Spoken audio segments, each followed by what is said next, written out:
پادشاهی را شنیدم به کشتن اسیری اشارت کرد.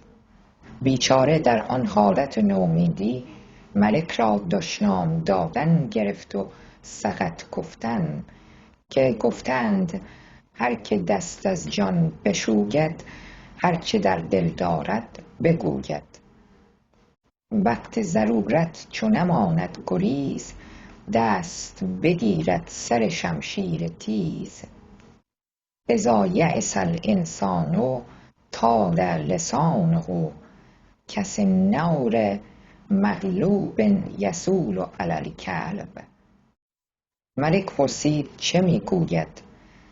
یکی از وزرای نیک محضر گفت ای خداوند، همی گوید والکاظمین الغیظ والعافین عن الناس. ملک را رحمت آمد و از سر خون او درگذشت. وزیر دیگر که ضد او بود گفت ابنای جنس ما را نشاید در حضرت پادشاهان جز به راستی سخن گفتن. این ملک را دشنام داد و ناسزا گفت. ملک روی از این سخن در هم آورد و گفت آن دروغ وی پسندیده تر آمد مرا زین راست که تو گفتی، که روی آن در مصلحتی بود و بنای این بر خبثی.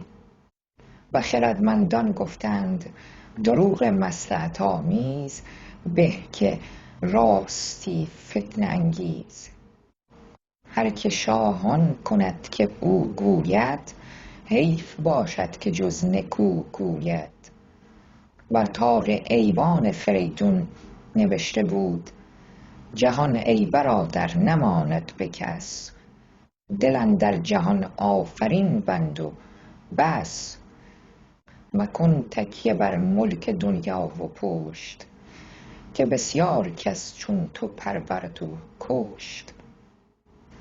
چو آهنگ رفتن کند جان پاک، چه بر تخت مردن چه بر روی خاک.